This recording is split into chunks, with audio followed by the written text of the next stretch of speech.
When I spit bars in a rave, man, I go hard like Santan. It's cool. We'll roll. I'm gonna give Max. We'll roll. Okay, cool. Everybody ready? Yep. Cool. Hello and welcome everybody to another episode of Touchline Fracas Chessy Hour. I'm not gonna lie. After yesterday's match, I don't really want to be here, so it might be a Chessy 30 minutes. It might be a 10 minutes. I might wrap this up quick. But we have here with us Pels, who you know. What's up, Pels? I'm good, man. How are you? I'm good, man. I'm happy I got you on because really and truly, after that shit show, you're like an analyst on. So I really want to hear your takes on what's going on. You got takes for me? Yeah, a few things. Cool. That's what I'm talking about. And then we've got like a Discord legend already, bro. We got Babs here. So before you speak, Babs, obviously, if you haven't been on our Discord, definitely sign up to the Discord. We'll let Babs tell you more about that kind of experience. But yeah, like we've had other people from other pods saying, "Rah, get this guy on the pod, get this guy on the pod." And I'm like, yeah, I don't really want him on the pod. I don't really like his views and shit like that. Man, you got to feed the streets. But there was so much pressure that I thought, cool, let me get him on. So what are you saying, Babs? I'm not doing too bad myself then. Yeah? Okay, Yep. cool. So obviously you are a consumer of our Patreon content, right? You don't mind me saying that? Yeah, of course. No worries. How you finding it so far? I find the quality of content really, really good. Yeah? One thing I'd say that would be definitely worth it is probably the all access, just because you get like a little bit of like the voice control in terms of like the other matches from like the other three teams. And we're not I think that's paying you to say that. We're not paying you to say this. Yep. I'm doing this off my own accord. I'm doing this off my own accord. All right, cool. Yeah, so obviously, if you was on a Discord yesterday, look, the thing is with Chessy Hour, we need more Chessy Hour members. Pels, I know, like you've already said that's not really your thing, but we need more. We need more Chessy Hour members there, because one of the reasons why Babs is on here today is Babs has been helping out with Chessy Hour. Because yesterday, obviously, what we do is we do live shows, and obviously Chelsea got slapped 5-3, and yeah, it was me and Babs there, but it was difficult. Man, they pammed us, man. I can't even lie. Yeah. They had us for a bit. Yeah, man. To watch the match, like when you're losing, it's already hurting. But they were coming out with onomatopoeias like "bow" every single time they scored. It's mad. All right, cool. So let's talk about yesterday. Listen, do you know what? What I found is that a lot of like fans now in general, they use like podcasts as like their opportunity to just like scapegoat, or they watch a match, they've got their agendas, and the first thing that they want to do is run to Twitter, run to podcasts, and just kind of, hang people out to dry. What I really want to get into is more analysis. And I know, Babs, you've gone away, you've done your analysis. Pels, I trust you to do that type of shit. So obviously the game came, obviously it's an important game. So we was coming into the match, Manchester United dropped points. I was on a high because it meant that all we needed was a point, and then we qualified. Yeah, we got top 4, yeah. Yeah, we got top 4. So obviously the lineup came out. Okay, before the lineup, first and foremost, the social media tweet. The social media, someone on the Chelsea Twitter, the Chelsea Twitter media team, they posted that infamous Demba Ba goal just before this all-important match. Do you think that has played a part in the result? We all know the result. We lost 5-3. No. No? You think they still would have slapped our same way? I still think they would have slapped us the same way. I think a lot of it was also to do with the fact that they were going to lift the trophy on that day as well. Yeah. And lifting it at home, that's a big like ego thing. And no matter who they were going to play, they were probably going to slap them.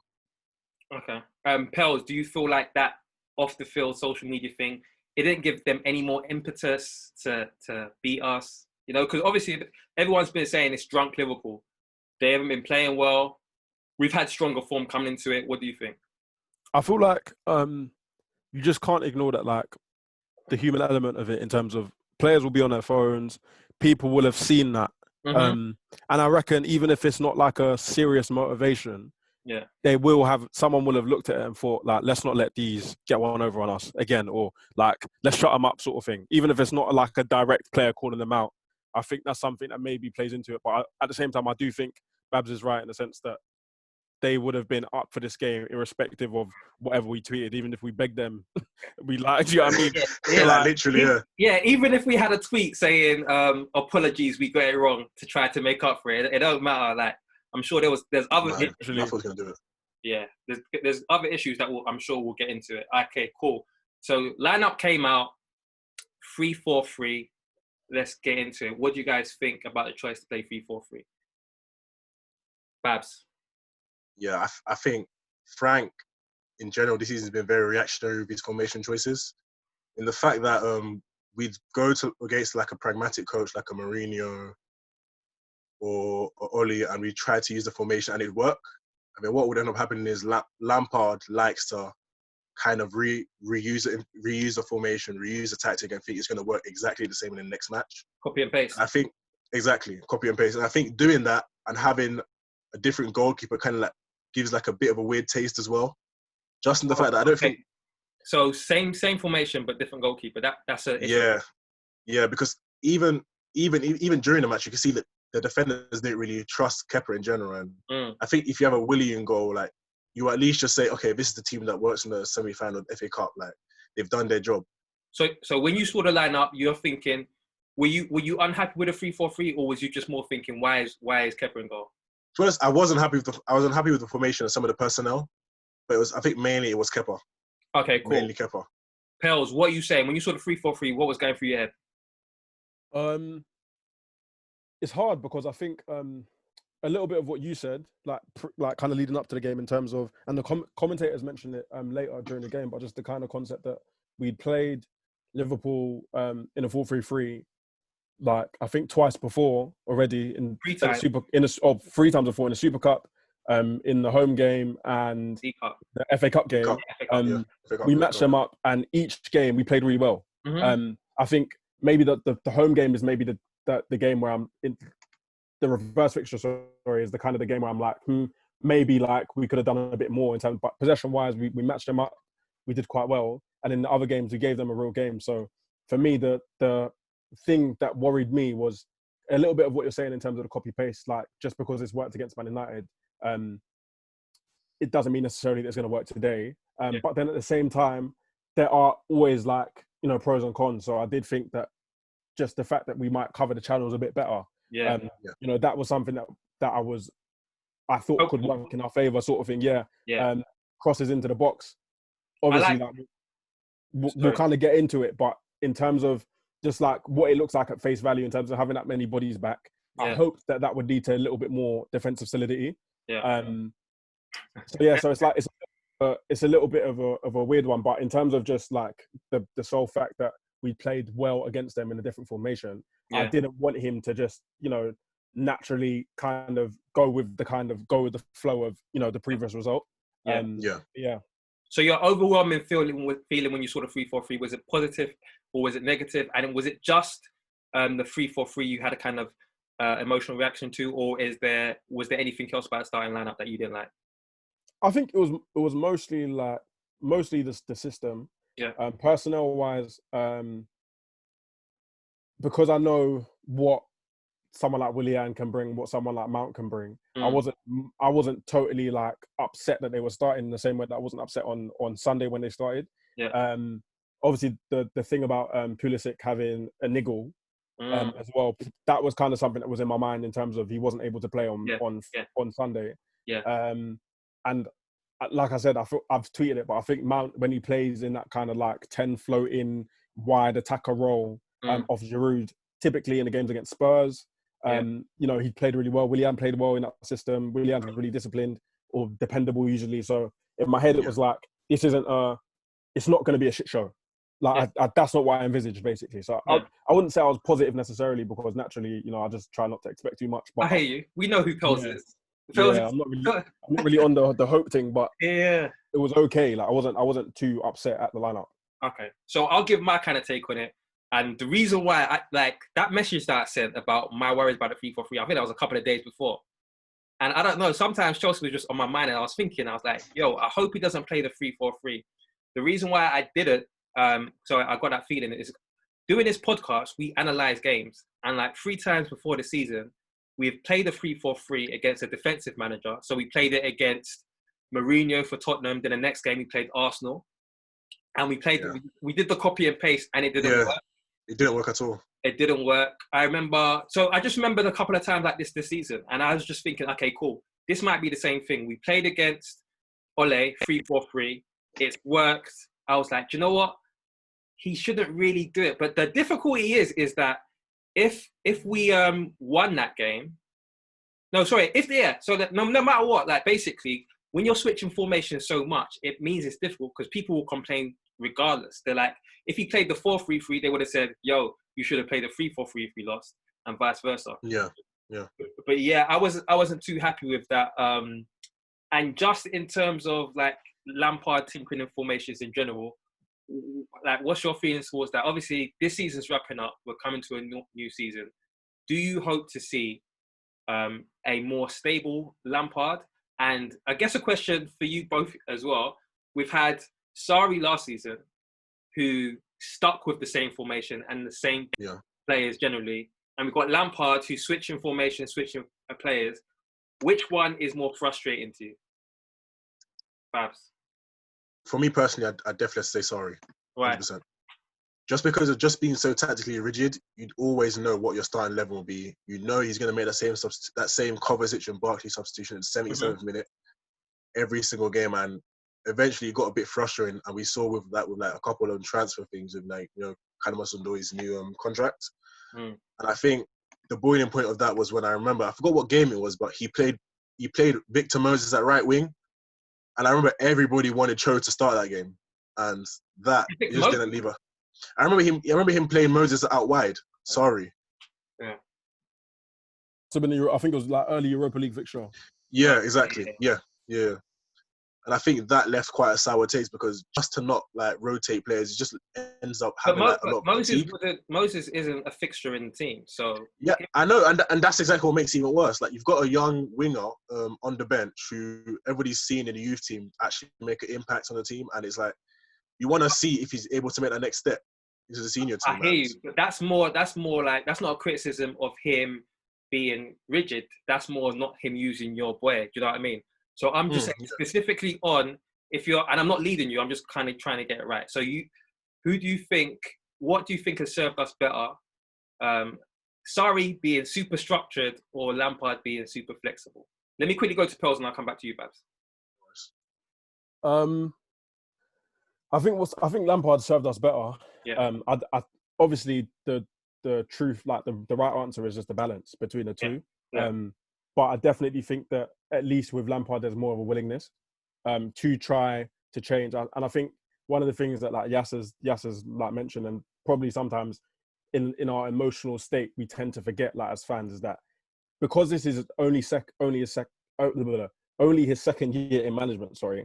I think people don't recognize how long it takes for coaches to build a way for themselves. So something they believe in, something they understand, something that they can kind of carry on and keep going. And I think Lampard's early thing is like the vibrancy, the pressing, the energy, this concept or kind of ideal of meritocracy that I don't think he maybe fully kind of carries out. But the ideal itself, the ideal itself is there. And a lot of those things, I think they're. But is the ideal there if it's not there, if it's fake? Because you just kind of alluded to yourself. It's the idea of meritocracy. No, yeah, so that's my point though. So I know that's maybe the idea is there, but not necessarily what it is in practice. And I think that even that in itself is part of the like inexperience in terms of saying one thing and doing another. And maybe not knowing necessarily how to really live that kind of ideal through and how to put it into practice. Because it is only his second year in management and it is his first year at this level. And I think the thing for me is that with Sarri, it was like, at times it just felt like you're banging on a door that is just never going to open. Whereas with Lamps, even though I feel like there are mistakes being made in terms of when he does what and almost like maybe the reasoning for why he does what he does in terms of it banged for me last week, so it's going to bang again this week, or it's banged for me last week, so I just can't change the side, when realistically we should just try to kind of pick the right system for the right game. And I think even that in itself is like easy to say in hindsight, but realistically, most I can't remember who I was listening to a coach speaking about it, Paul Cook, Wigan. He said that more often than not, the team that you pick on on a Friday night is still the right team on Monday. So even after the game's kind of, run its course, more often than not, they've picked the right lineup. Things just haven't gone their way. And then people kind of rip everything up and say, no, we're going to change the 11. I hear you, but isn't that confirmation bias? Of course, a manager's going to say, yo, my team isn't my team. It was the tactics. It wasn't the tactics. It was the players. It was the win. I think you'd hope that like most good managers anyway, are able to kind of criticize themselves and be kind of like self-aware. Yeah. Agreed. Yeah. And I don't think that someone like with his level of experience necessarily. I think he just says that in a sense of maybe a lot of people, have the moment and they pick a team and then a couple of days later they're like ripping their hair out, ripping everything up. Yeah, I know you mean. Realistically, it's usually 1 or 2 changes or it's a subtle instruction or you've lost by fine margins. Do you get what I mean? And I think that would kind of be my thing with Lampard. It's just that kind of teeth-in process of when he picks what he picks and why he does it. And I just think I'm more willing to kind of go along with this process than I was with the last, because the last felt like under any circumstances, nothing would change almost, basically. Okay. Yeah. Babs, do you want to add? Yeah, I have to agree, because I think a lot of the things with Sarri it was very tactically rigid in the fact that he had the same passing motions within the midfield that leaded into attack. And if there was one game that stood out to me the most, that when I knew that this is a bit of a problem, was the Bournemouth game. That 4-0 Bournemouth game where I remember we played about 405 passes, and we literally only had 5 shots. And they literally just counted us to death. Yeah, but then like most of the season wasn't Bournemouth matches. Do you know what I mean? That's a one-off match. Yeah, I know. I that agree. Wasn't the story of the season. It wasn't, but that as a fixture for me was literally the one that stood out to me, because even when he made these substitutions, like it was the exact same formation, the exact same system, and it just didn't work. I hear you. So on Pell's your point in terms of he should pick the right team for the right opposition. The only thing is that before this match, obviously, with Manchester United, they've been winning games. And Ollie's been picking the same team. Same team, yeah. And that makes sense, right? Yeah. So if when Lampard wins and then he changes the team, people are like, even you, when you said, why did you change Willie? If he wins and he changes the team and they lose, people are going to say, why did you change the team? Do you know what I mean? I think for me, it's just a case. It's not to say that... And it's a really, really difficult thing to maneuver through, especially at like that level of management, in terms of a lot of the kind of talk for management teams of our caliber, or the caliber we want to get to, is about kind of your team being on the front foot. Yeah. And it's this concept of we want to be proactive and we want to play our game, basically. That's the kind of like notion that everyone spreads, basically. And I think what you have in Ollie and like United in terms of that front five, and like when it all on song and everything's perfect, it makes sense to kind of keep running with it. I don't think we are at the level 100%. yet where we can continuously play the same sorts of teams, like the same sort of team, based on the fact that like everyone's so good at playing in that way that it doesn't matter who we come up against. We should be able to kind of overcome. Do you know what I mean? So I think, and I think that's why you do sometimes have to tweak it, and sometimes like you can't expect us to play against City how we play against Villa. Do you get what I mean? Yeah. We just don't have that level of quality. Whereas I feel like City go into every single game, or Liverpool go into every single game, playing their way, more or less. And it's so funny that a lot of the games where I feel like City have maybe lost out, like I think Champions League semi-final first leg against Spurs. I'm pretty sure, I don't know if I've got the right game, but Pep goes like to a 4-2-3-1 and plays like Fernandinho and Gundogan together, and everyone thinks like, why the hell have you done that? Do you get what I mean? So the day he switches it, you think, what's going on? Because you've got this way, you've got these fantastic players that are used to playing in a certain way. I think we aren't at that stage yet, and I think are we going to get to that stage when Lampard keeps on switching shit up? And I know, like, so with Conte, we'll always remember Conte came in, he found the 3-4-3, it started to win, and we just kept it, and we won the title. Yeah. Do you have hope even for next season that Lampard, because Lampard, I call him Tinkerman Jr. This is not the first time I've said it. So are you hopeful that we'll find that right, puzzle? I think, to me, it's like it's a really fine line, because part of the reason why it worked for Conte is obviously we were winning, but we continued winning. So it continued to build kind of belief momentum. in exactly momentum and belief in the way. Within that, I also believe that when Conte came, that was more or less the style he would have wanted to play with.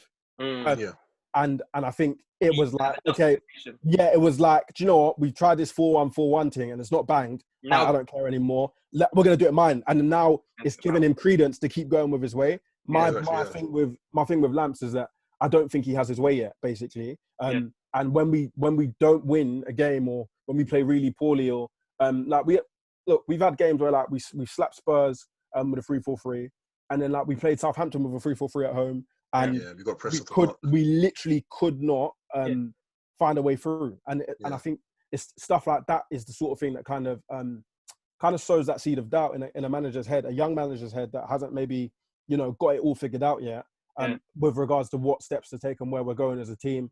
I think that's something that maybe then says, okay, cool, next game we're gonna do this. Generally speaking, I would say that I think the 4-3-3 best set. The 4-3-3 fits us the best, generally speaking. And I do think there's a place for the 3-4-3 in some of the games he's used. But largely, I would be sticking with a 4-3-3 if I could. Yeah. We're not going to get into the pain of the match yet, because I'm just waiting for the rivals to leave before we get into that section. Because I know they're listening and they want to hear that shit.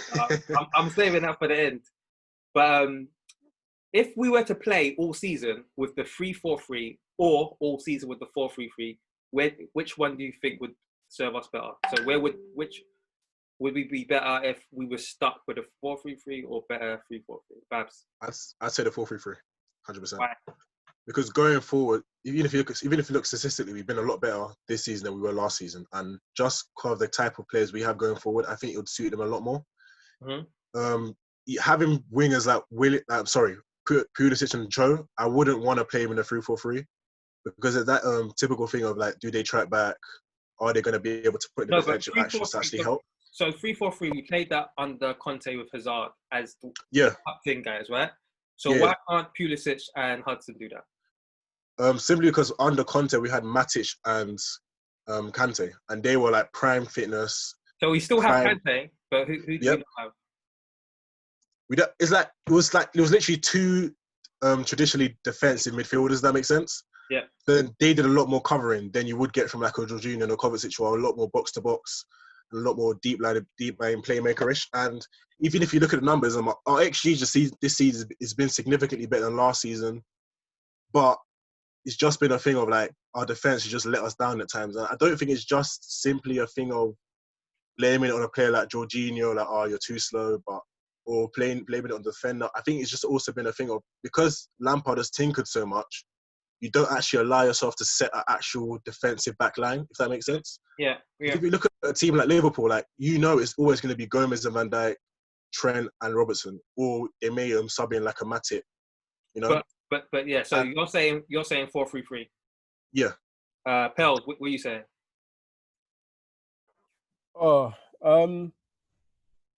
Dan, I think you're just trivializing the problem a bit, basically. Really? Yeah, I think it's hard because the bulk of the issues that we have come from not scoring enough goals, basically, like not finishing our chances, and the other one, and sometimes I feel like we're a bit stale in terms of creating, and then the other one is obviously like the lack of, or the poor defensive shape and just that organizational structure. So you don't think, because I'm not saying that this is our only issue, and I'm not. This is just the first bit, but are you saying that it's fine actually switching the way that he's been switching? It hasn't really affected us. Yeah, I think it has been fine. I just think he's kind of picked the wrong moments. So, like, for instance, in the Sheffield United game, the 3-0, that's a game where we should match them up. 100. I mean, I can understand why, why, for instance, even just when we played Wolves earlier in the season, we matched them up and it worked. Do we have, like I said, the quality to kind of play one way throughout the season and think that we're going to kind of like wash teams away? Not really. Do you get what I mean? So, for me, it's not even a case of necessarily that the systems have switching the systems have been a massive. But don't you think what you've just said isn't like indicative of the fact that it's an issue? If he doesn't know the right time to play the right formation against the right opposition, that's an issue. Do you know what I mean? You know that. Okay, so yeah, fine. And I think, but that's more in terms of his lack of understanding potentially, as opposed to it being wrong to change system like holistically. Basically, is my thing. But that being said, then it might be wrong for him. If you're saying it's due to his lack of understanding of it, then it's wrong for him. I'm not pushing you on it, but what I'm just trying to say is, if you're saying that actually he's not sure when to play the right system, then that sounds like to me you're saying that he shouldn't be switching systems that much. That's what I can understand why. I understand what you're saying 100%, but I just think it's because it's post result basically. I guess it's easier to say that would be my thing. I said it pre-result, baby. No, I know what you're saying though, but I do get what you're saying, but I just think it's like, yeah, it's harder. But yeah, no, 100%. I do get that at the same time. All right, okay, cool. Let's get into the loss now. So hopefully the rivals is gone. Let's get into it. Obviously, they slapped us 5-3. Yeah, so Pearls, go into it. You've kind of watched the games. What do you think the issue is with this specific game? What happened? Talk us through the match. What's funny is that even though I had my reservations about the shape, outside of the kind of left channel with Rudiger, and feeling a little bit like we were stretched in midfield, somewhat. I don't think that the shape was a massive issue.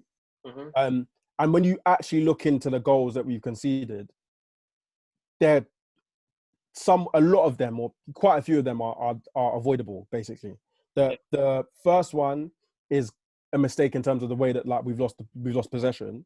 I don't think you can really blame that on Kepa personally. I'm not much of a goalkeeping coach analyst, so I don't really know what he may or may not have done wrong. But genuinely, I think someone takes a shot that early, hits the top of the underside of the crossbar. Sorry, that quickly, you ain't got much of a chance. Obviously, the free kick wasn't a free kick. Let's have it there. It's not a free kick. And the fact that our keeper can't save that isn't crazy. I guess it's just for people. I guess people just find it harder because he's so often in those scenarios. Yeah. You just want him to just pull something out of the bag just once, basically. I've only seen Trent score free kicks against Chelsea. I don't know if it's just because I'm a Chelsea guy. He's seen bruv, he scored a free kick against Hoffenheim in his debut. The guy's got crazy set piece ability. It's not. Maybe it's just me, but continue, man. My bad. Yeah, no, it's fine. But I do get it, and I get why. I've not been a fan of Kepa in the sense that I just feel like people should lay off of him. I think at the beginning of the season I said look, I don't know what it is about Kepa, but I feel like there's saves he should make that he doesn't, and that was my only kind of reasoning. And since then he's just kind of gone on to probably get worse and prove that basically. So I think in terms of the goals, the corner goal, that is us all over in terms of disorganization and mess. The shape should help the fourth goal. Alonso is free to kind of press Trent down. You know what I mean? And that's just him kind of being lazy. You got bodies in the box. How does someone like Firmino get in? But he's not a crazy target, man. We're not talking about Glenn Murray, or we're not talking about Haller. We're talking about Firmino, who doesn't even doesn't bag goals like that. So realistically, I think the shape hasn't affected that fourth goal in terms of Trent's cross. If anything, it's just proof that some of our players in that sense are a little bit inept. And the fifth goal is you're chasing the game, and that's more Jorginho. But I think when you look at the scoreline and we just look at the speed at which they scored the first 3 goals, especially, you think to yourself, this has been absolutely dreadful. When actually we started the game, the first 20 minutes, I think we played more than okay, played pretty well. And I just think that kind of catalogue of errors, and especially the corner goal, the Firmino goal after half time as well. With the Firmino one after half time is more sickening because they probably just had a rollicking and everyone's trying to rile each other up. We scored a goal at the end of the first half.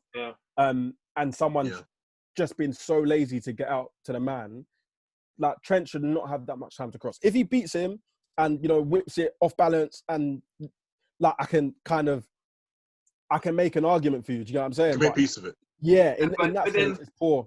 But wing backs, obviously, we know that Alonso's not in there for defensive. Yeah, no, that doesn't that doesn't it doesn't, and it doesn't kind of absolve him of responsibility in the sense of just close the man down. You know what I mean? It's not. I'm not asking for you to track back 60 yards. I hear you, but okay. So let me not even just playing devil's advocate, but if Alonso's in there to score, and the wing back has to kind of cover the whole flank, how can he always like be worrying about Trent? There's going to be some times where he doesn't have. If you look at where he is though, he kind of pushes out towards the goal. I mean towards Trent, but just half-heartedly. So he's tucked in. Yeah. He's tucked in. There's a lot of coverage there. He's more or less in position to press the ball.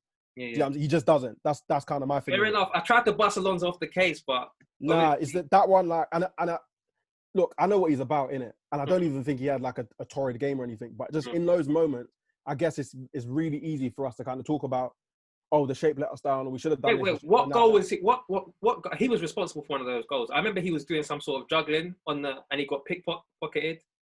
That was Willian, I think you're thinking of for the first goal. No, okay, I'll watch it back. But he was responsible for one of the goals. Yeah, that's the fourth goal. Yeah, was it the Trent one? Yeah, where Trent whips the ball. Not the free kick. Trent whips the ball into Firmino. Yeah. So did he lose the ball? I can't even remember what's happened before. I remember like I was pissed because he lost the ball and then they scored. But yeah, like obviously, yeah. Okay, continue. So that was that goal, and then we had a little revival, didn't we? And the revival was like weird, like super weird in a sense that it's really come from nothing.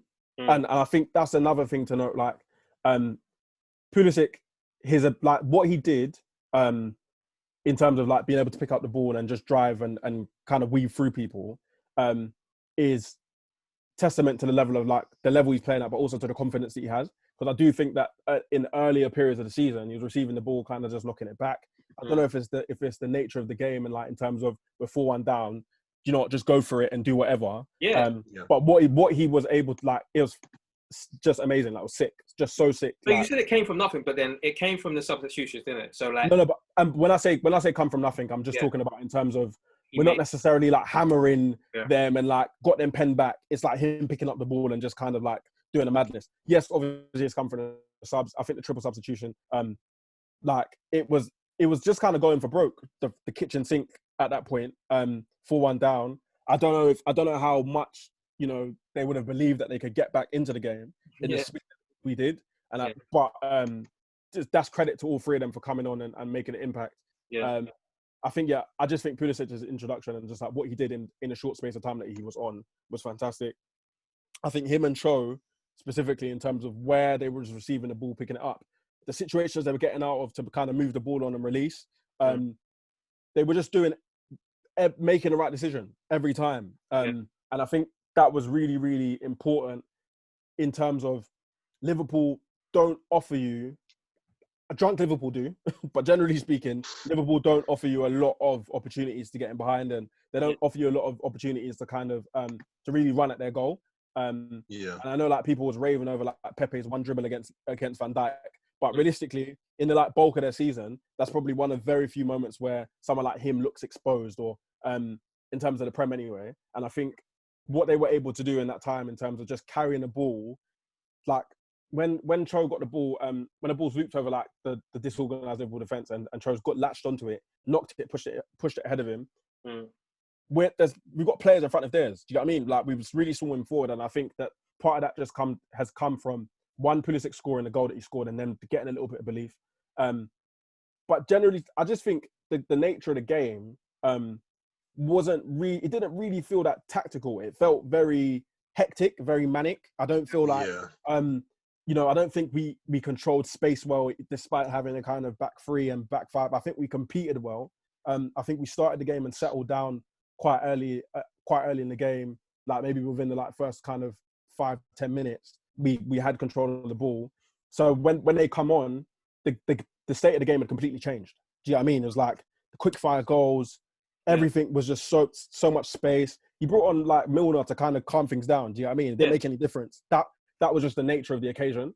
But yeah, I think Pulisic and Callum did really, really well when they come on. And that is that the bright spark? Is that the that's my silver lining. I don't know if I believe that like both will start on Sunday. What I hope that it's done is that it's trust. It's given Lampard the kind of feeling that if we need the game to be turned on its head, Cannon's capable of doing that. Pulisic is capable of doing that if he doesn't start, which he should.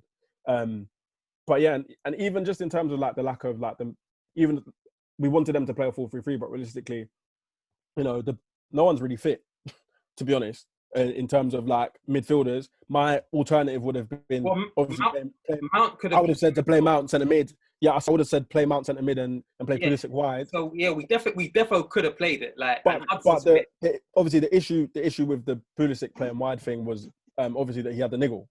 But Hudson could have played. Do you know yeah, and I think that my feelings about Hudson starting at present are obviously probably like very anti-Palumi generally, but I do think that he's having to kind of bide his time a little bit more. I don't know if that should have been at the detriment of the result. What I will say is that he has options. I can't really back he couldn't play the 4-3-3 thing because we've seen Loftus play wide. Obviously, that didn't quite work out, but that was just one opportunity. Obviously, Hudson could have played both. Look, Hudson and Pulisic came on, and they came on 60 minutes, so they played half an hour. Like, I definitely think he could have played it, but obviously, the listener can decide. Babs, so wait, Palumi, did you have anything more in the wrap-up? No, I just think generally, just kind of what I've said really, just in terms of it being, but not anything particularly like. There's not much to analyze, in my opinion, in terms of like at the end of the match. Like, I was fuming, bro. Yeah. I was fuming. I think I was fuming more because of the fifth goal. Like the way that kind of killed the hopes of the game. Yeah. Bro, they was running after the 2 goals. Bro, I was gassed when I saw. I was excited. I thought like it was possible. Even like the free kick, that obviously Reece James had. I was like on the edge of my seat, sort of vibe. Do you get what I mean? So for it to come down to be that like that and to be that quick, it was just it's sickening, man. Yeah, I saw a tweet saying it's the hope that kills you. Literally, it literally is. That's been it this season. All right, quickly before I go into you, Babs, what I will say is I know like Palumi, you're saying that you don't think the 3-4-3. You don't think, okay, I agree. We started off well, but you're saying you don't think the 3-4-3 kind of contributed to any of the goals. What I will say is, don't forget, Keita kind of dribbled through the middle for that goal. I know we lost it, but if you've got more men in the middle and you lose the ball in the middle, you're more likely to win it back. And if you look at the Mane goal, the free kick that Trent scored, it was Mane again dribbling directly through. Exactly. He dribbled directly through the middle. And so my whole thing with not playing a 3-4-3 is I think we're fine when the other team's playing in front of us. That's why when we're playing Ole and he's playing the defensive, or we're playing Mourinho and they're playing mad defensive, it's cool because them guys are playing in front of us. But like we get outnumbered, and you said those 3 goals came quick in the first half. What does that remind you of? Does that not remind you of Bayern? Again, 3-4-3. 3-4-3, yeah. Yeah, and I just feel like, okay, cool. So it's not just that. Obviously, Rudiger was shameless against. I didn't even know this, but Rudiger and Salah played together at Roma. Yeah. They played together. So like, I don't know if Lampard said, "Yo, you know him, play against, obviously mark him." But the problem is Salah knows Rudiger too, because the way that. But yeah. So generally, just like I don't know. I just felt like this was going to be it. This is obviously it might be a bit of confirmation bias, but when I saw us playing the 3-4-3, I was thinking it's going to be another Bayern.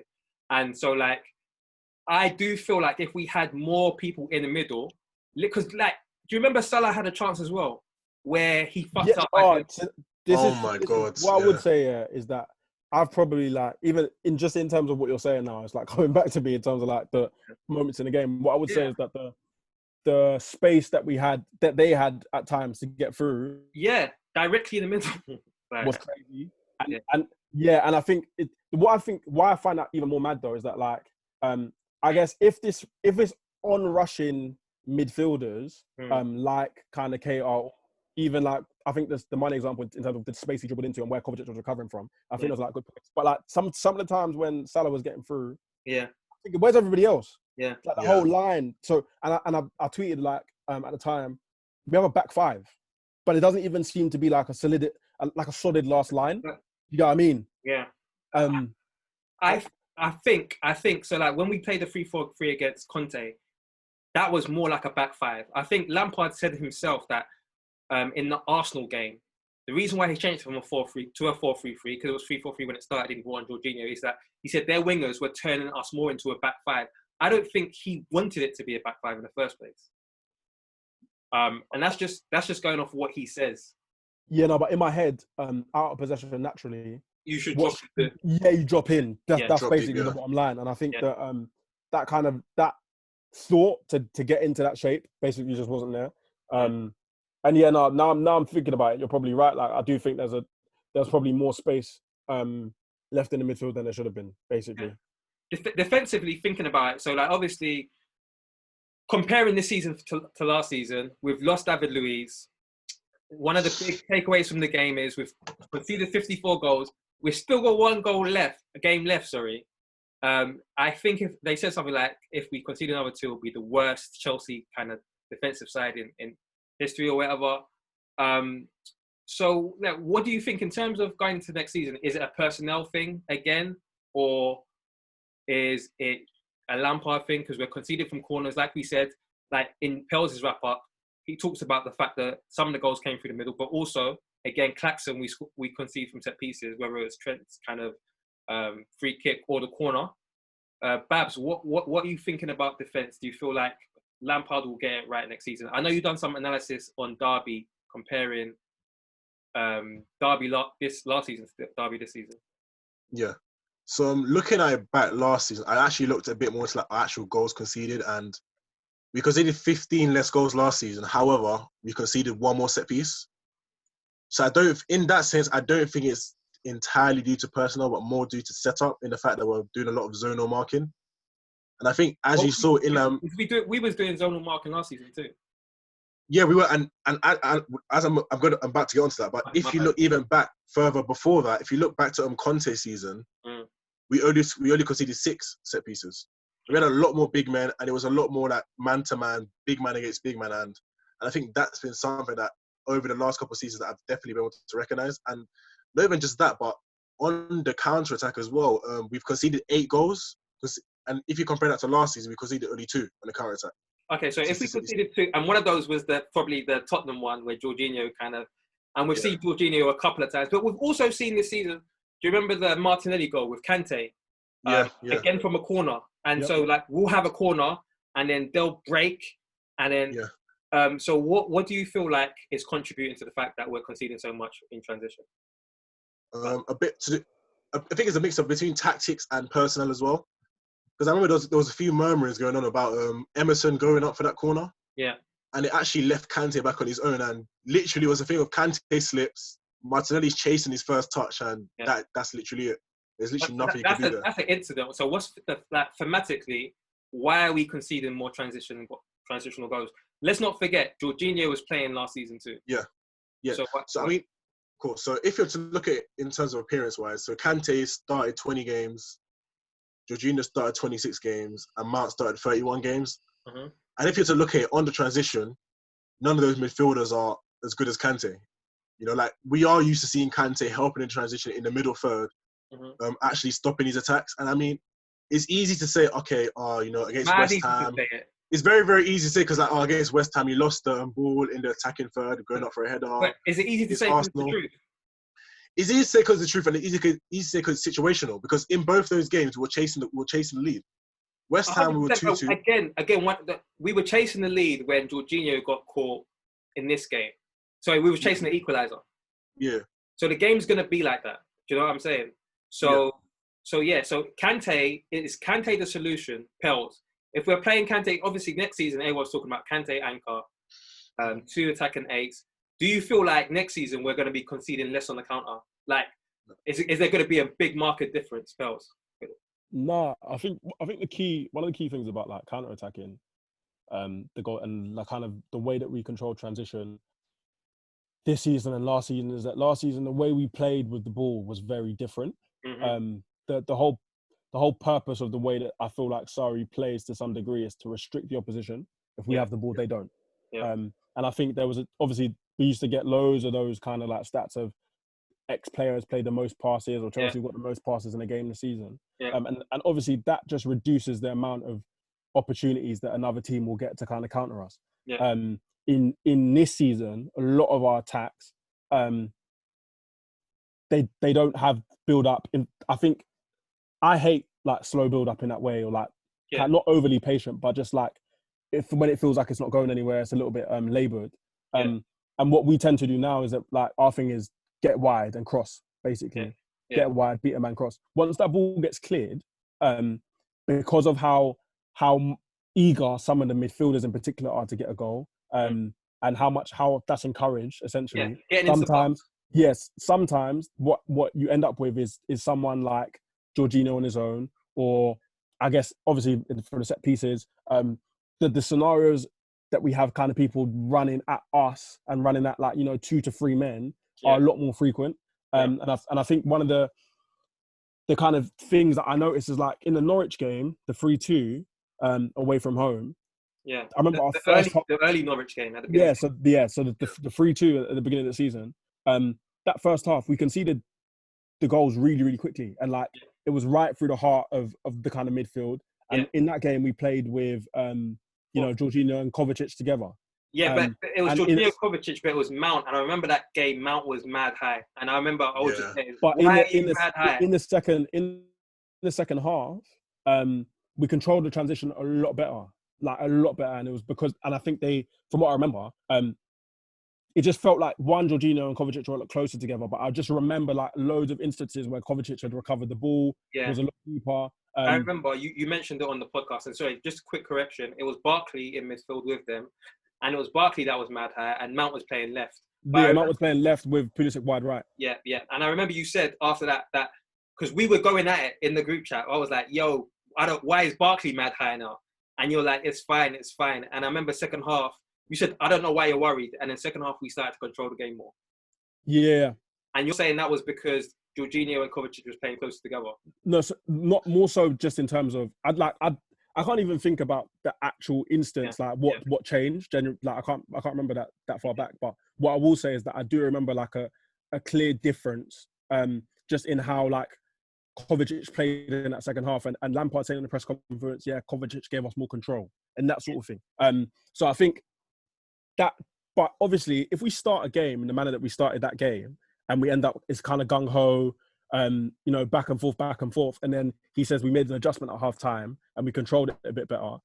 Obviously, the initial instruction maybe isn't thinking about kind of defending while we're attacking. Yeah. Which is a really important kind of concept in coaching in terms of you have the ball, but are you aware of what could potentially happen if you lose it, basically? Yeah. And I don't think that we've paid enough attention to that as a team. I don't think that's necessarily about personnel. I do think it's about structure. And one of the funniest things to me is that we've had good defensive games this season. Do you know what I mean? We've controlled Spurs, we controlled City, like after the restart kind of thing. So it's like it's clearly possible for the team to defend. That's not what the issue is per se. Yeah. I think it's just in terms of setup and also the nature of the games in which like we're kind of conceding these sucker punch goals, Bournemouths, West Ham's, Southampton, where Michael Obafemi scored, and that sort of stuff, where we're chasing the game. It's typically because we are chasing the game, we are going for it, and we're not really. And he spoke about even against West Ham about the 2v1 that we left. He said usually we should be able to control that, but we're chasing the game. But actually, we're not that good at it because it's something that keeps happening. So we need to actually adjust better for those scenarios. Do you know what I'm saying? But the change for next season, allegedly, is that we're going with Havertz and another attacking midfielder. So the change is, rather than having Kovacic, who's a deeper player, alongside of Jorginho, which is an anchor man, we'll have a Kante there, and then we'll have 2 attacking midfielders. So isn't that just actually more of, we're going to, like, when you do your analysis next season, Babs, it's going to be more, no? Counter-attacks. You're muted, though. You're muted. Oh, sorry. Yeah, I think that's just adding on to the problem.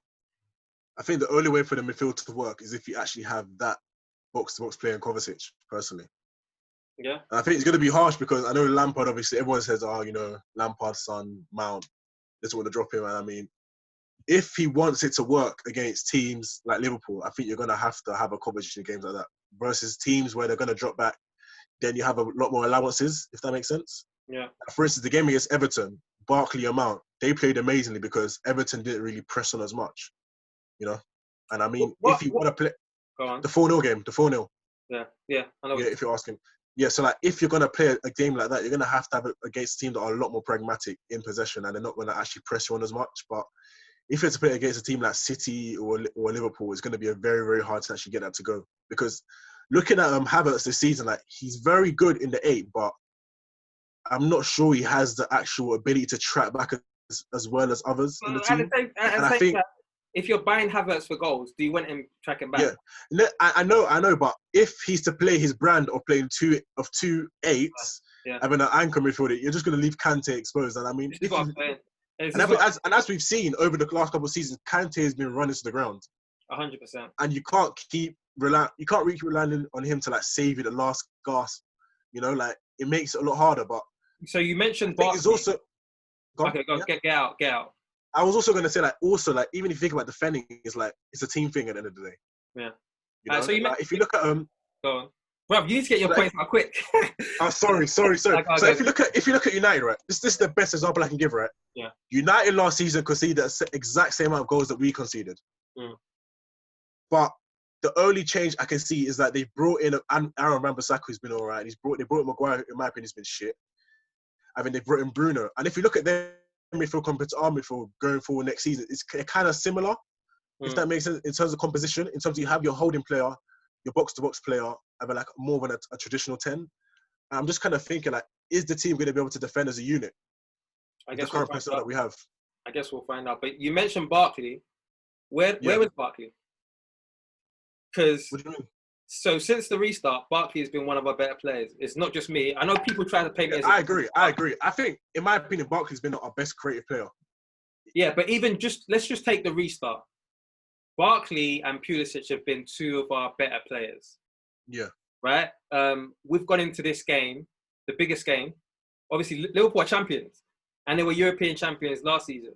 Barkley and Pulisic have both been two of our biggest players since the restart. We know why Pulisic didn't start is because he's got niggles, but why isn't Barkley starting? And Pels, do you think we missed him? Do I think we missed Barkley? Barkley played against Sheffield United, from what I remember. Yeah. I think that's the last game we played. Played Norwich. We were all like just crap against Norwich. Mm-hmm. But it was like more of like a kind of get the result, have a reaction, whatever. I don't think we've missed him really, truthfully. I do think that the traits he brings and the style of play he is something that is important. But because I feel like his execution is often so like wayward and so like hit and miss, I don't feel like it's a massive kind of like he leaves a massive void in our team per se. I'll tell you why I asked the question is because obviously if you remember before lockdown happened, we was playing shit, and then Lampard had to switch things around, and one of the things that happened was Mount and Barkley became central figures in the midfield. Yeah. Coming back out of lockdown, Barkley started to play again. We started to play well, and again Barkley was central to that, and Pulisic, and so I guess my thing is, are we overlooking his influence? Because even in the Norwich game, for me, he was one of our better midfielders. I don't think we played well, but I think he was one of our better midfielders. Babs? I think when it comes down to Barkley, is that he's a very talented player, but his application, like if you look at the 2-0 game, for instance, like he had an amazing game. Pardon? 2-0 against who, sorry? Liverpool, the FA Cup game. Yeah. So he had an amazing game, but if you look at it in terms of like a lineup and thing, like I remember the Liverpool lineup, it wasn't exactly a physical like midfield in terms of legs. Like they had Curtis Jones, Fabinho, and I think Lallana. Yeah. In their three-man midfield, and I think against the Wijnaldum, Keita, and Fabinho, I don't think that would have worked. Honestly, I don't think that would have worked. Yeah. Because he's a player who's kind of like he's very leisurely in his decision making. If that makes sense. And there's a thing where like it's so frustrating because when he gets it right, like against Crystal Palace to assist for Giroud, Yeah. When he gets it right, it looks so good. But when he gets it wrong, like against Leicester, where you had Ruben Loftus-Cheek left and he played it right behind him, it's just so frustrating. And against a team like Liverpool, who they're going to be deadly on the counter attack, do you really want to risk it? You know. Fair enough. We'll let the listeners decide that. I don't agree with both of you. I just feel like, for me, everyone always focuses on the time he gets it wrong, but then who else is making those passes where they get it right? If those are so easy, who else is making those passes? No one really. So for me, it's almost like, okay, cool. Why are you focused on the times it doesn't come off when he's the only one where it's coming off? And I do think that our form has kind of coincided this season, because I know we started bad with a 4-0 loss against United, but then we kind of picked up a little bit. Barkley was kind of in that. And I just feel like, in general, with Lampard, and I guess this is my next question, because if you remember, we was banned in January from buying any players, but that got overturned. And as soon as that got overturned, there was almost like a sharp downturn in our form. And my thing is, just looking back, I'm thinking, okay, cool. When we couldn't buy anyone, Lampard had to count on Giroud. He had to count on Pedro, because he knew, actually, I can't buy anyone, or it's not confirmed if I can buy anyone in January. And all of a sudden, the transfer ban gets overturned, and all of a sudden we're linked with this guy, that guy, this guy, and then all of the players start to feel like, okay, my place is out. We're going to get onto Kepa soon, but again, I don't think. Okay, go on. I was going to say, I don't think we were that bad. Were we that bad in January? No, it wasn't. No, so basically in the run-up to January, I think it was Christmas period. Do you remember November? It was basically whenever the I know what you mean. Yeah, because that was the game. That was the period we lost to Southampton. Yeah. Yeah, we were looked like. So basically, it got overturned. We was having great form, and then to compound the great form, the ban got overturned, and then all of a sudden everything went to shit. And my thing is, before that, Lampard was saying, look, we need every single member for the squad. We need you for all season of the ban, etc., etc. And then my thing is, I think since that got overturned, then everyone started to have these ideas. Actually, let's move this player out. Let's move that player out. And I think the same kind of thing happens ever since lockdown. It seems like we are he's playing with a mind in terms of what's happening next season. Yeah, in the future. Yeah. So rumors are coming in about, okay, the goalkeeper, Kepa's going to be replaced. And look, I'm not defending Kepa. I don't know about goalkeepers the same way Pearl doesn't. But again, it seems like he's disposable. And it seems like there's a lot of people that Jorginho's playing again. And obviously, don't forget, Jorginho, after lockdown, he wasn't playing. But it seems like, for me, like the couple of games that we've lost, like the Sheffield United game, we were losing. And it felt like we needed more in the middle. Just like this game, it felt like usually I'd think, okay, like the Arsenal game, Lampard will make a substitution to try and short up that middle. But it's almost as if perhaps he's saying to the board, look, let me expose Jorginho to show them, actually, like, this guy isn't, it might sound like conspiracy, but I'm just saying, I think like that is exactly what it sounds like. It sounds like because the reason why I disagree with that strongly is the Crystal Palace game when he came on. Who? When the moment Jorginho, the moment he came on, he controlled the game, and after in the presser, Lampard did give him his props. But I'm talking about when Jorginho started. So the game, like yesterday in the Liverpool game, it felt like we was missing something in the middle. But again, I feel like he changed the front three. He could have made more substitutions, but he kind of left it late to change substitutions. I don't know. But anyway, my overall point is, I feel like, again, it feels like next season's influencing this season. We're already changing to attacking 8. It seems like Kepa's being... I don't think that's a bad thing. Yeah? I don't think it's a bad thing, because if you're actually experimenting and you have a system in mind and you know it's going to work ahead of time, you could technically say that's a benefit. I mean, I agree with you. I agree with you completely. But what I'm saying is the fact that it's so over, and sometimes you can't help it because there's going to be leaks in the press. But when you need to win, and the players that you need to depend on, they almost feel like they're disposable. That's not a healthy situation when you need to win games. Pearls, you were going to say something. Yeah, and I completely agree in the sense that this is kind of what I was talking about with regards to that idea of meritocracy. And it's something obviously you raised with regards to like Giroud and Pedro kind of being potentially like being moved on earlier. Yeah.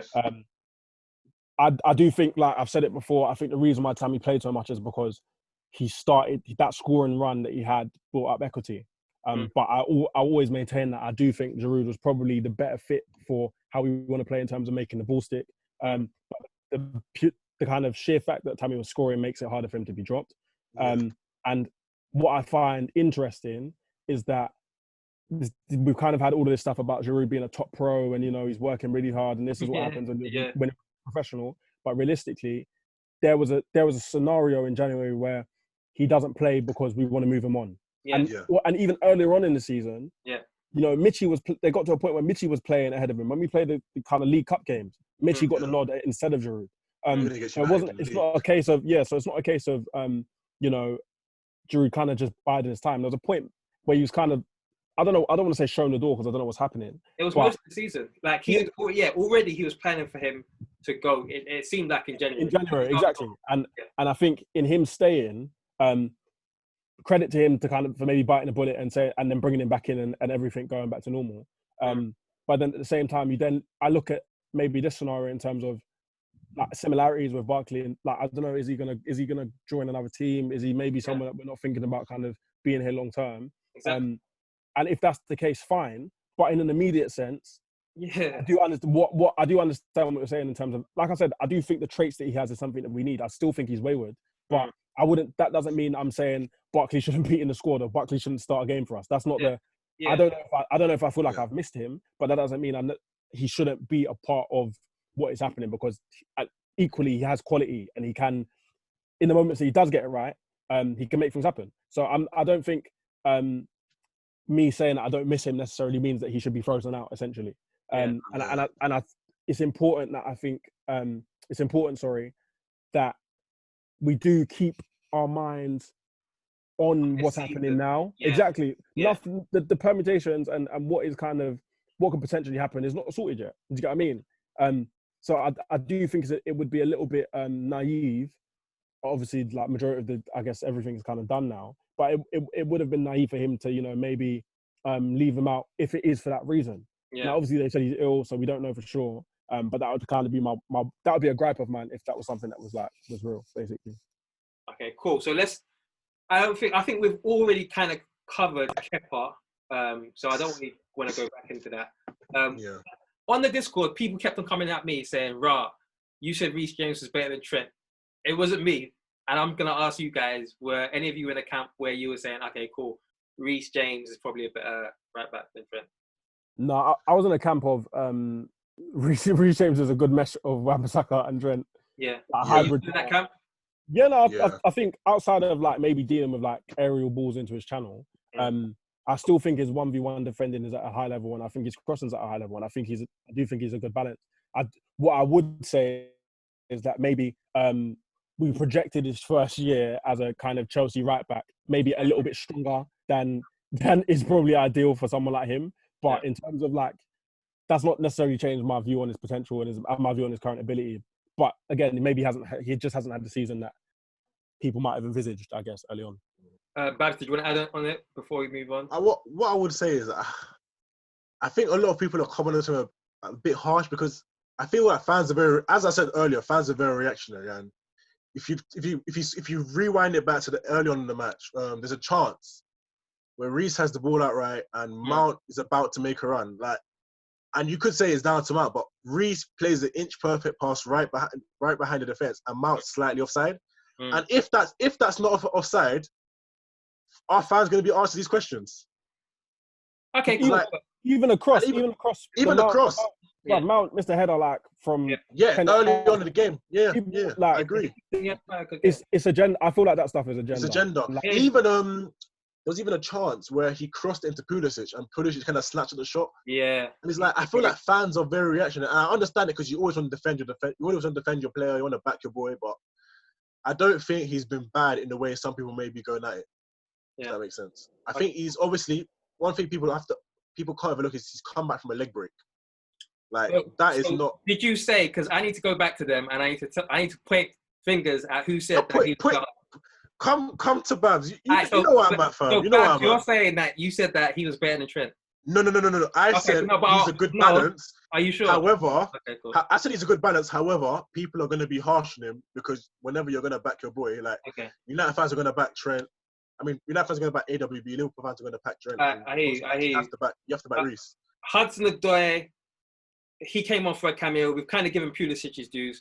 Listen, Pulisic has been okay. Let's give Pulisic his proper dues. I think we touched on him, but I guess my question for next season is: okay, we've got Havertz coming, we've got Werner's coming in, we've got Ziyech coming in.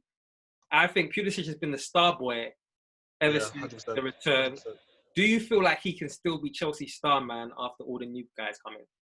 Do you know why I really think he can? It's because if you go back to earlier in the season and how it started off, like he got subbed off in that game from the USA, and he was crying off the pitch. He was injured. He didn't get a pre. I said crying off the pitch, off the pitch. No, no worries. He didn't get a pre-season, and I know you said you were there as well at the Grimsby game, man. At the Grimsby game, he looked shocking to me personally. He was bad, but I think we touched on it on another pod. But it was a thing of like the actions that he showed were promising enough that you didn't want to shit on him completely, but you also wanted to like be harsh on him because he's a £60 million signing. Yeah, 100%. And if you look at it this season, like especially since the comeback, he's been amazing. Like it's that typical American like mindset. Like I want to be the best, so I'm going to do. I'm going to come back and train hard. The way I say it is, before the restart, he was Steve Rogers. Now he's Captain America. Yeah, like whatever he before does, the restart, yeah, he found the chamber. Yeah, and I think it's a thing of like people are going to say, oh, Lampard's been harsh on him in terms of selection, but I feel like Lampard's dealt with it perfectly. I don't know. I feel like he's. Because if you're to look at it, right, like he got in that early start during the season. He played against Norwich. He played against all these other teams. He played against Leo. He had a good game against Leo. Yeah, Pardon? He lost his position. Lampard gave him the starts at the beginning. Exactly. Lampard gave him the starts at the beginning to prove himself, and then he withdrew him back a bit. He started these games. He's proved himself now. I know Lampard seems to be a fan of him now all of a sudden. I don't think Lampard was a fan of him initially. He wasn't, and now he's buying into him. Yeah, and the thing is, I do not blame him because. But I don't blame him because I think he's been playing better. Exactly. He's been playing better. Yeah. I feel like a lot of fans are doing that thing. Like, oh, but you guys all saying he's shit, but nobody said he's shit. But at the same time, for the fans listening, the guys that backed Pulisic from the beginning, of course. They bought stocks on that. They were at penny prices, and it's come through, so they can be loud and they can act their account and shit like that because I don't go on it anymore, so it's cool. I'm joking. All right, Pels, Pulisic, do you think he can be a bigger star than all of our kind of signings next season? I'm not in the business of writing anybody off. Who is? I feel like that's Leeds. A plug for the Court of Agenda. Wow. Leeds. Wow, yeah. Leeds, have respect. Yeah. Say sorry. Quick to say he said Leeds' name. Yeah, no, because he knows. For the casual listeners, that is a bit of Patreon content right there. Plug the Court of Agenda. Listen, I don't want to be interviewed by Palumi. I don't. That was grueling. Yo, I could feel the sweat through my screen. And tomorrow we've got another episode with Palumi going at Joe. So yeah, Palumi, what do you think in terms of Pulisic being star boy next season? Like I said, I don't feel like you can write him off. I think he will have the kind of obviously the backdrop of a solid first season now, kind of with next season to go into. I think this restart for him has been like amazing, and just even seeing how he's grown in confidence throughout this time. He's been decisive, and it's what I would maybe say is the only scenario in which the things that could count against him rather is just the minutes. Basically, I do think it's possible that maybe he shares minutes with Callum potentially, or he shares minutes with Werner potentially, or Mount. Yeah, so there's a lot of kind of scenarios in which maybe he doesn't play 35 games from the start, 80 minutes, 90 minutes. Do you get what I mean? And that might count towards how much of an impact he can have. But in terms of players going into next season with one in like really positive terms with the coaching staff, and two like on really kind of good form, he's probably up there, and I think probably number one, undisputed, really. I think he's not in that position. Yeah, the potential quick turnaround as well for the season will probably benefit him as well. There won't be kind of a long, 2-month break with a pre-season slugging it away. Will likely be back at it within 4 or 5 weeks. So it'll be interesting. I don't want to say that necessarily that I 100% believe that that's the case, but. It wouldn't surprise me if come at least the first 2 months of the season he's our go-to guy at the beginning, definitely. Yeah, because there's that spot, like, Ziyech's coming in, so he's probably starting. Werner's probably starting. Havertz is probably starting. If he does come, touch wood. And then there's that spot. And then obviously, like, we've got so many options in terms of Loftus-Cheek, in terms of Mount, in terms of Kovacic and all that type of stuff. So, yeah, it'll be interesting, that battle. But also what you said in terms of, you know what?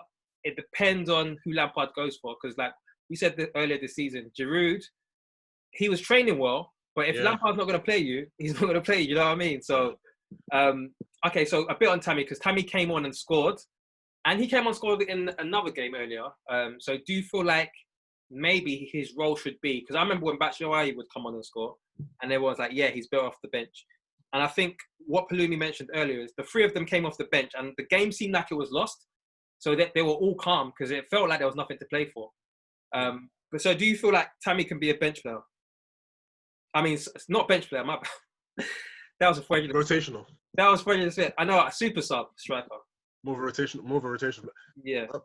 Even because I still haven't really spoken about what I thought about the match, and I'm like, okay, go. Even when you look at that, like for instance, in the live chat, I was saying at 3-1 down, in my opinion, personally, Lampard should have made those half-time substitutions, because we had a bit of momentum there after scoring that last goal with Giroud, and because of the way that Liverpool played and the fact that their fullbacks are that their creative force. When you have two wingers like Cho and Pulisic who are lightning quick, and they are going to be onto you as fullbacks, you are not going to have as many allowances to stay forward in the opposition half, if that makes sense. Because even if you look at it, like what Pels was saying earlier, like Alonso didn't really press Trent for that cross. Like, and I guarantee, like, if Pulisic is there, okay, I can't say he's obviously going to do it, but like, I'm a bit more confident that. But also, what Pels said earlier in terms of not many people getting behind Liverpool. We remember Pulisic in the Super Cup getting in behind Liverpool. Exactly. Yeah, exactly. And that's the thing. If you're getting in behind, your fullbacks don't have as many allowances to actually get forward. And if you even go back to the Super Cup game, their fullbacks didn't really create. Yeah. Because Mount did get in that one time, like you said, with the Reece James cross. But like when Pulisic came on, I know they were more tired, but he was constantly getting in behind. Exactly. Exactly. All right, cool. So, Tammy, you think, I don't know if you dodged the question on purpose, but do you feel like his role next season should be a super sub? All right. So, the thing with Tammy, he's in a very, very weird space, in my opinion, because obviously he's not a big signing. He's an academy player. And coming off that, I don't think a lot of fans have as much expectation on academy players. And if you look at it this season, he's played 25 matches, he's scored 15 goals. On a numbers basis, it looks good, but if you look at some of his performances at times, it's been a bit of a thing. Like you're left wanting more. You know. Say what you said on the Discord. You're left. Like for instance, like the Crystal Palace game. Yeah. The Crystal Palace game, right? He comes on, Ruben plays a minute, he scores a goal. I mean, like right then around the end, he's on the wing holding up the ball, and he's passed it to them. Yeah. And it's given them literally a clear-cut chance where Zuma's had to come in and clear up for the defensive thing. And it's like, when you're a big striker, like for instance, Diego Costa, what Diego Costa used to really well is he'd get the ball and he'd run down the wing and he'd hold it up, wait for like a Hazard to come in and play off him. And I think that's something that Tammy's definitely going to have to learn. How tall are you? How tall are you? Me? Yeah. 6'7". But I've seen you in real life. You're not 6'7". Yeah, have you seen me in real life? Are you 6'7"? Yeah, ask Sebi. What the heck? No way. Alright, cool. Yeah. I was just about to, basically I was saying, but don't you think it could be that his frame is he's still kind of getting used to his frame? He's still growing into his frame. Yeah. And that's exactly what I'm saying. Growing with age, I have full confidence that he'll be able to be a lot better than that, because if you look at on a numbers thing, I don't want to throw him under the bus, but like 7 out of 9 of Drogba's seasons, he's outscored him now. And he's still 22. This is his first season playing for Chelsea in the Premier, and it's like, even though he's missed all these big chances at times, it's like, you've got to give him his dues. He's done his job at times. Okay, cool. This is the version of Babs for the podcast, but in the Discord, he's saying all types of shit. He's making all types of analogy. If you don't want to show them that, Babs, cool. But Pearls, what do you think about Tammy for next season? His role. What would you want for him?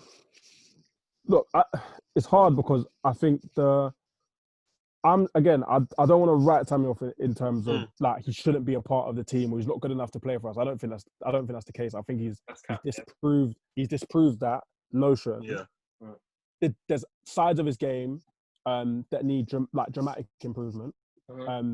There's the scoring, I think, is good, but in the context of like maybe the number of chances he gets, exactly. Are then left wanting a little bit more. And I think the concept of him being a super sub and coming in late games, and he maybe gets that one chance in the last 5 minutes, or 1 in 2. He's not a ruthless striker. Do you get what I mean? So even the concept of him being a super sub, I'm a little bit like on the fence about, because if chances do fall to him when he's maybe not sharp, he's not. We've seen players not play for a while, come into the team rusty, make errors, and it just kind of spirals down. People say they're not good enough. They should be shot off to the championship to get better. And it's like, I don't feel like that's necessarily the way for him. That's the way that we should. So what is the way next season? I think he should be allowed to compete. In a sense that I don't think we should have an undisputed this is this is my 9 in a sense. You that want he doesn't more get any games. You want more tinkering. No, that's not what I'm saying per se. I'm just saying that in terms of Tammy's role, in the first game of the season, he wouldn't be my starting 9. But I wouldn't reduce him solely to a sub role, is my point, basically. Fair enough. And I don't think that should ever be the case for anyone. I don't think anyone should just be reserved to specific roles within the squad, unless your 11 is banging out. You know what I'm saying? Yeah. Unless they're playing nuts, and they are nuts, I don't think you can make the case that someone else shouldn't come in, or someone there may be games where Tammy's useful. There may be games where we want to play with a 2 up top. Do you know what I mean? There's a lot of flex, and obviously Lamps is a tinkerer. So there's going to be games where maybe he's useful. But yeah, I just think the level, what he's done is good. But because there's so much for him to do to get better, I can understand why people also maybe look at it and then are maybe frustrated or underwhelmed. But in the kind of objectively speaking, he's delivered a pretty good return, basically. He's had a good season. So I guess I was gonna ask, so we'll talk about the Wolves game, but just before we wrap up, I was gonna ask for next season, it seems like it's gonna be super competitive. And I think the narrative that Lampard is spinning to them is when Abramovich first came in, I had my spot and I was the English guy, and then Veron came in, and then Petit came in, and then all of these guys came in, and I had to compete. And I think he's saying he's throwing that challenge to them as well. But right now, it does seem like they're on the back of the bus. It seems like Loftus-Cheek, it seems like Hudson-Odoi, it seems like Tammy. Not so much Reece, but it seems like they've got a tough struggle in front of them. So I asked you about Tammy, and I guess in general, if all of them are only getting bit part minutes next season, what do you feel like they should do? What would you do if you were them? Can I ask you a question, Dan? Yeah. So you've mentioned that Lamps likes to tinker a bit. I'm trying to make a gauge. Do you like it or do you dislike it? Oh, I hate it. So if you dislike it so much, why are you so intent on Barkley playing? What do you mean? Because you've made the mention that he does a bit of tinkering at times where he doesn't need to. So for me, because Barkley was one of our best performers, he should continue playing. All right. So where would you say that disconnect was? So what run of games would you say it was that Barkley was playing amazing? I could say the Norwich game and the Crystal Palace game played amazingly. I just think. And then the disconnect for me was the Sheffield game. Yeah, but this is what I'm saying. So when it comes to most, Pulisic had one. I can't remember what the game was, but he had one game where he didn't play that well. But I don't take people performance by performance. I take them by a group of performances, and I think exactly Pulisic Pulisic can have one bad performance in a group of good performances, and I think that comparing to most of our midfielders, obviously we've seen Gilmour had 2 trash games. We've seen Jorginho have bad games. We've even seen Kante have bad games. But it just seems like it's very easy for him to take a Barkley out when he had a bad game. Mount could have a couple of bad games, cool, he stays in. But with Pulisic, he takes him out. So for me, it's I'm not saying no changes. I'm not sorry. Do you know what I'm saying? But at the same time, I feel like Lampard changes formation loads. He changes personnel loads. And even even with personnel loads, he will change the majority of personnel loads, but then there'll be like Mount and Tammy specifically because they're academy players. So I just feel like for me, I just don't want no politics. I want, if someone's playing well and have got a good run of form, to continue. But quickly going on to the Wolves match, so let's wrap up because my mouth is getting dry and shit like that. Do we play the 3-4-3 and do you feel like we'll get the win? The funniest, yeah, the funny thing is that would have been the game, in my opinion, where you have to play the 3-4-3 because it matches them perfectly. And now you're saying what? Play it? Are you saying play 3-4-3? Pardon, you're breaking up. Now are you saying we should play the 3-4-3? Okay, cool. With it, I say it depends on personnel. Right. Because I think playing the formation like 3-4-3, it works very well when you have like a winger who's really, really quick. Like, for instance, if in my opinion, if it's a player, you have to have a Tomori playing as your auxiliary centre back. Yeah. Where Alonso is, because Alonso is short for pace, and Rudiger, Rudiger's does that thing where he has like a really weird turn, and he just be erratic. And we got Tomori, yeah, exactly. And Tomori is a bit more relaxed, and I feel like if you want to play a 3-4-3 against them, and Adama's going to play, you have to play Tomori. But I don't know if he's going to get the minutes because at the moment he hasn't played once since restart, so he's going to be a bit worried. Yeah, Pels, what are you saying for the game? Do we play 3-4-3 and do you feel like we will get at least a point? I think we'll get at least a point. Also, part of me also feels like even if we don't get at least a point, the other game will probably go in our favour. 3-4-3, I think, in terms of matching them is our best bet. I don't like the idea of us, playing, just being able to attack like their back five, for instance, which is a more or less a back five out of possession without kind of getting that advantage like 1v1 sometimes in terms of like the wing back versus wing back sort of thing. Yeah.